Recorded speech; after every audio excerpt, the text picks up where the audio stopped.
Donna Lee's mom was redirected by Indicom because she went to Indicom and they told her to go back to a senior superintendent as they want to have a discussion with her, but she will have to take the rest of the family members in with her when they speak with her. And she, of course, she said, I don't like the way that sounds, but I guess she'll have to have that meeting with them.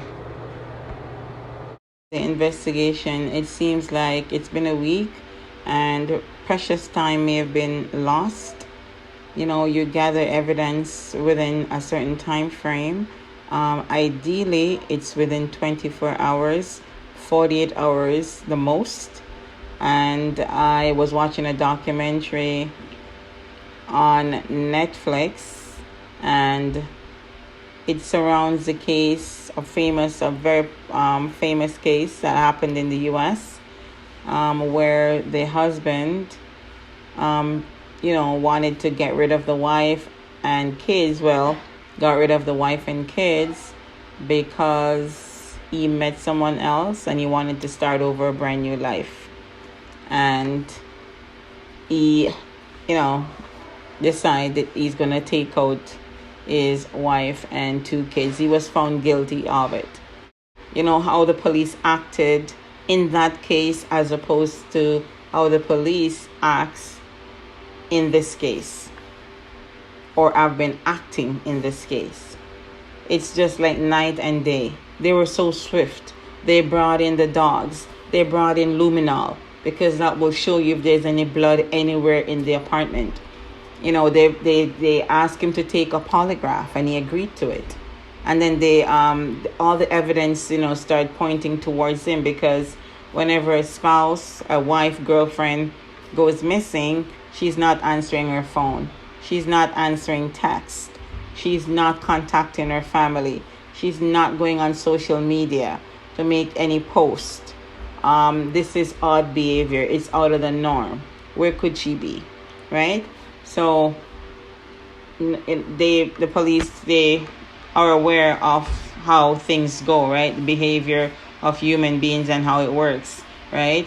So even though they're not giving him any heavy pressure in the beginning, it was just some little questions here and there, and they're watching his behavior. He's on camera. They're videoing everything, right? And because, the police, they wear the cameras in front, so they're recording him as they're talking to him casually. And his behavior was just off, and it's the neighbors. The neighbors came through saying that, this is not the way he behaves. His behavior is odd.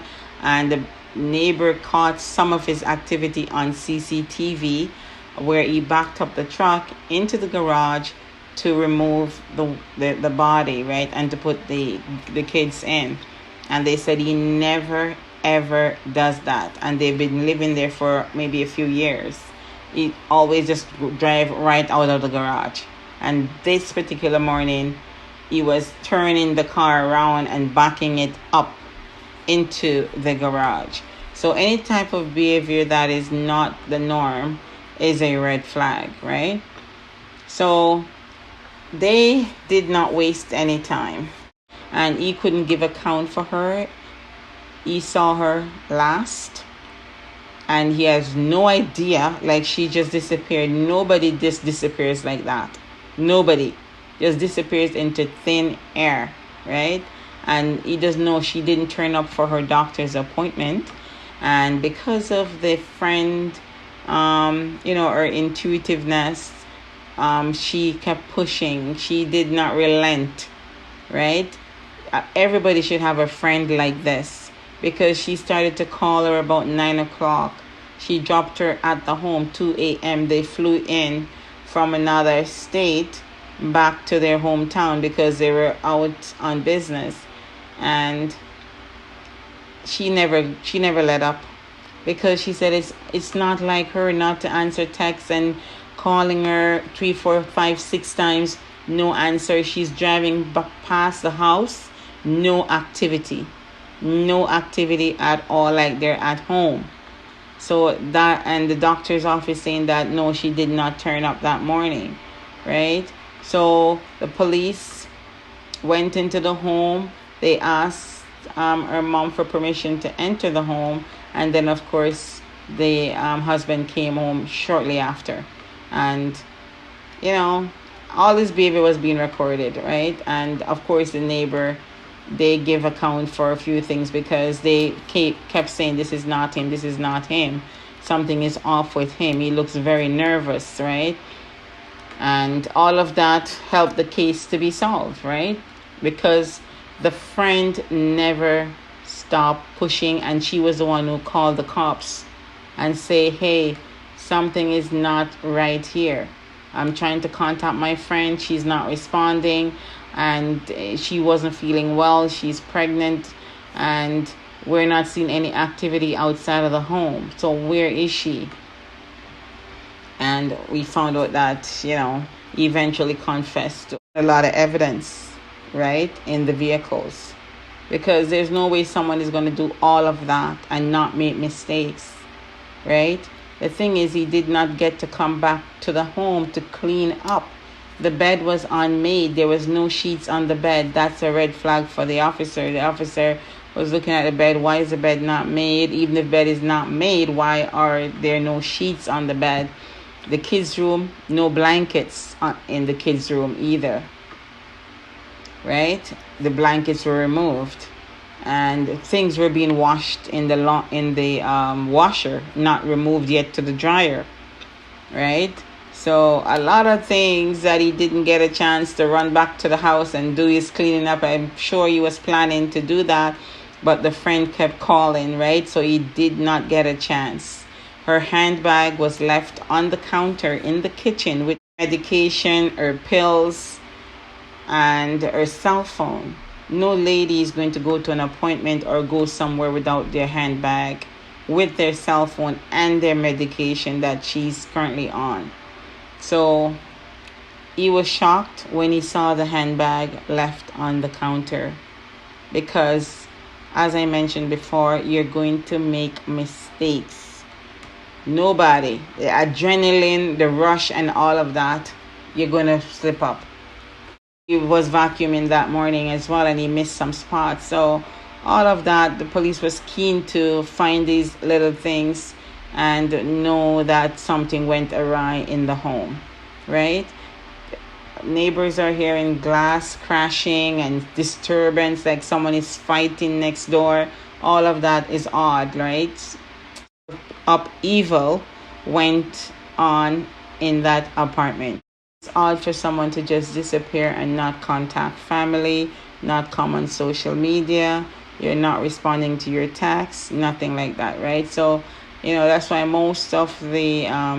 most people are of the opinion that she is no longer with us. She also pulled a weapon on her, allegedly, and this should have been reported immediately. There was evidence of physical injuries, altercations. She's somewhere that it would be odd behavior because she's not going to be just hiding herself from her family, right? All of this is not, it's not a regular norm, right? Time is of the essence. And if you let the crime scene go for days, people going back and forth, removing items, cleaning up, vacuuming, wiping, getting the place back together, dumping stuff, what are you going to gather? You're not going to gather much, right? So if someone reported a person missing, and the mom said she was out with her boyfriend at this address, the first thing to do is to get to that address as quick as possible because that's the last place where she was located. If you allow days, now we're into 8 days? You confiscate the cars and then you process them and release it? I don't understand that. How can it be processed so fast?